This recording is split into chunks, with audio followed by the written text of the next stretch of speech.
இந்த அரை நூற்றாண்டு காலமா நீங்க யாரை எதிர்த்து அரசியல் பண்ணீங்க? யார் எதுனா தமிழ்நாட்டு சூழ்நிலையில யார் எதிர்த்து கூட்டணியில் எதிர்த்து நிற்கிறாங்களோ அவங்கள எதிர்த்து போட்டிட்டு ஓகே. திமுகவை எதிர்த்து அரசியல் பண்ண அதிமுக திமுக கூட்டணியோட இணைஞ்சு நம்ம இருக்கலாங்கிற செய்தி வந்ததுக்கு அப்புறம் தான் எல்லா பேருமே தாவேகாவுக்கும் மற்ற கட்சிக்கு போறதா அந்த கதையெல்லாம் கிடையாது. சார் நானும் வந்து புரட்சி தலைவர் எம்ஜிஆர் சொன்ன காலத்துல கையிலேயே கொடி போட்டவன் தான் நானும், வேற யாரும் கிடையாது. கையிலே கொடி போட்டவன் தான். அதனால இருக்கக்கூடிய அமைச்சர்களும் சொல்றதை கேளுங்க. அதிமுக விட்டு போறவன் எதை வேணாலும் பேசுவான், சரி அவன் என்ன வேணாலும் பேசுவான். அதுக்கெல்லாம் பதில் சொல்ல முடியாது. அது நல்ல விஷயமும் அல்ல. Okay okay. நான் நீங்க போனவங்களும் உங்க நண்பருங்கிறதுனால இந்த கருத்தை சொல்றேன். இப்ப தாவேகாவிற்கு போனவங்க தொண்டர்களோ சாதாரண பதவியிலையும் இருந்தவங்க கிடையாது.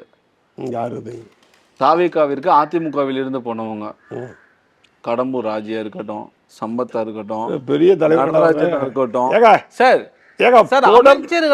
சட்டமன்றத்துல சீட்டு கொடுத்ததுனால உங்களுக்கு தெரிஞ்சு போச்சு பேரு. இன்னும் அந்த தொகுதியில எத்தனை பேர் இருக்கிறாங்க, இத்தனை பேருக்கு சீட்டு கொடுத்து அந்த இடத்த காலி பண்ண உடனே எத்தனை பேர் மாவட்ட செயலாளர் வேணும்னு வந்து நிக்கிறாங்க தெரியுமா பொதுச் செயலாளர்கிட்ட. சார் அதிமுக நாதியத்த கட்சி அதிமுக நாதி இல்லாத கட்சி. அதிமுக திரும்ப திரும்ப அதே தப்பு பண்றதுனால தோல்வி சந்திக்குது. நான் சொல்றேன் கேளுங்க சார், நீ ரொம்ப பேர் சொல்ல வேண்டாம்னா நீங்க என்ன சொல்ல வைக்கிறீங்க. ரொம்ப பேர் வந்து அவன் செஞ்ச தொழிலை காப்பாற்றிக்கிறதுக்கு, அவன் சம்பாதிச்ச பணத்தை காப்பாற்றிக்கிறதுக்கு, ஏதாவது பதவி கிடைக்குமாங்கிறதுக்காக, தன் சுயநலத்துக்காக கட்சியை காட்டி கொடுத்துட்டு தொண்டனை மறந்துட்டு இன்னைக்கு அவங்க போயிட்டு இருக்கிறாங்க. இல்லை இப்போ இசைக்கு ஒரு நிமிஷம் மண்ணு அள்ளணும்னு நினைக்கிறவன், கான்ட்ராக்ட் வேலை செய்யணும்னு நினைக்கிறவன், கிரானைட்டு மண்ணு தெருவெல்லாம் இருக்கு பாருங்க, மைன்ஸு, அதை அனுபவித்தவன், இந்த மாதிரி தொழில் பண்ணவெல்லாம் தன்னை காப்பாற்றிக்கிறதுக்காக நிற்கிறான் இன்னைக்கு.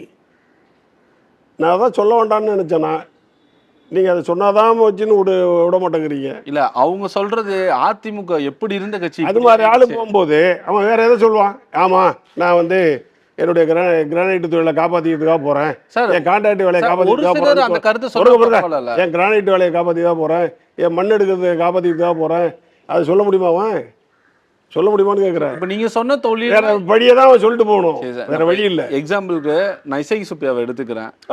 பயங்கரமான கான்ட்ராக்டுக்காரரு, கான்ட்ராக்ட் மறுபடியும் வேலை கிடைக்கிறதுக்காக போயிருக்கிறாரு.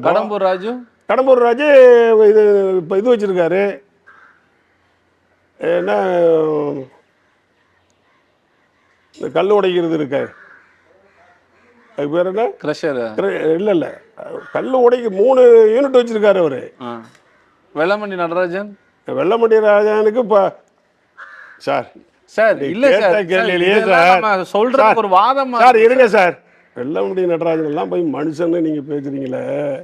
அம்மா சொன்னாங்க ஒரு செய்தி, உதிர்ந்த ரோமங்கள்னு, அந்த மாதிரி உள்ள கேரக்டர் சார். ஏன் சார் நீங்கள் அவர் எல்லா மாதிரி பேசல? உங்களுடைய ஆதங்கத்தை ஒரு விதத்தில் நம்ம எடுத்துக்கலாம் சார். இங்கேருந்து போன இப்போ ஒரு சில தலைவர்கள் சொன்னால் சரி, ஒட்டுமொத்த வேற வழி இல்லையா, எல்லாரும் சொல்லி வச்ச மாதிரி வேற சொல்றதுக்கு வேற வழி இல்லையில.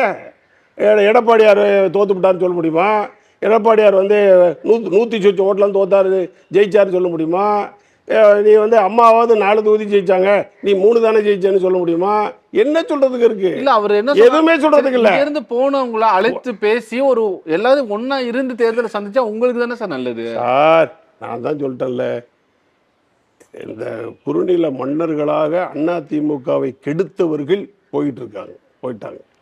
போர் சேர்ந்த வரைக்கும் சந்தோஷம். அதிமுக பரிசுத்தமான கட்சியாக, தொண்டர்களுக்கு ஏற்ற ஒரு இயக்கமாக மாறிக்கிட்டு இருக்கு. இளம் ரத்தம் பாய்ச்சப்பட்டிருக்கு.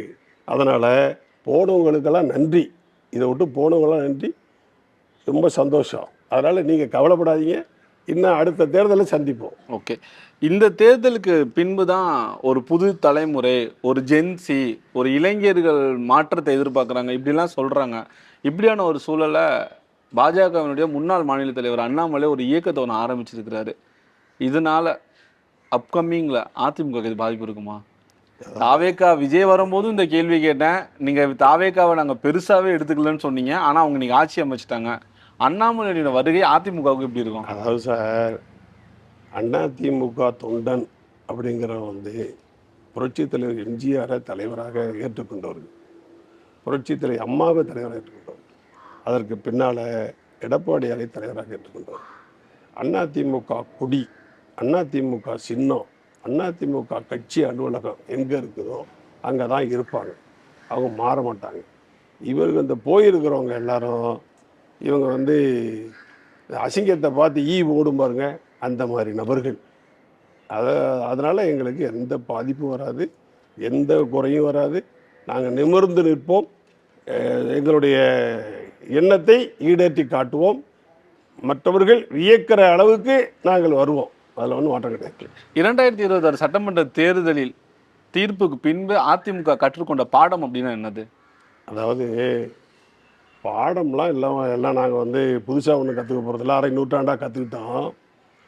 இப்போதைக்கு வந்து நான் சொன்ன மாதிரி இது எந்த மாதிரி இயற்கை பேரிடர் அப்படிங்கிறது நாட்டு மக்களுக்கு எல்லாருக்கும் தெரியும், உங்களுக்கும் தெரியும், எனக்கும் தெரியும், எல்லாருக்கும் தெரியும்.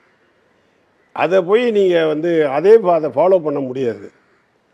இது நடைபெற்றது வந்து தவறானது என்று மக்களே உணர்வார்கள், இளைஞர்களே உணர்வார்கள், வாக்களித்தவர்களே உணர்வார்கள், மாறுவார்கள். அதை நம்புகிறோம். ஓகே, அதிமுகவில் 2 அணியாக இருக்கிறதெல்லாம் ஒரு பெருசே கிடையாது. அது எம்ஜிஆர் காலத்திலிருந்து எடப்பாடி காலம் வரைக்கும் அப்படி தான் இருந்துச்சு. கடந்த சில தினங்களுக்கு முன்பும் அப்படி இருந்துச்சு. இப்போ ஒரு அணியாக இருக்கீங்க. இதிலிருந்து சிவி சண்முகமும் உங்கள் ஊருக்கு பக்கத்து ஒரு விஜயபாஸ்கரும் இப்போ தனித்தனியாக இருக்கிறாங்க. அதிமுக பக்கம் வரல, ஒவ்வொரு கட்சிக்கு போகிறதெல்லாம் சொல்கிறாங்க. எப்படி பார்க்குறீங்க? அதான் நான் ஏற்கனவே இதுக்கு பல தடவை பதில் சொல்லிட்டேன். நீங்கள் திருப்பி திருப்பி அதையே கேட்குறீங்க. அதிமுக என்பது ஒரு மிகப்பெரிய மக்கள் தொண்டர்கள், உணர்ச்சிமிக்க தொண்டர்கள் மிகுந்திருக்கிற ஒரு இயக்கம். அதிமுக வந்து ஏதோ காற்றில் அணைந்து விடுகிற வெளிச்சம் அல்ல. அதனால் அதை பற்றி நீங்கள் கவலையே விடாதீங்க. அதிமுக என்பது மிகப்பெரிய எஃகு கோட்டையாக வளரக்கூடியது, வாழக்கூடியது, நிமிர்ந்து நிற்கக்கூடியது, ஆட்சிக்கு வரக்கூடிய ஒரு கட்சி.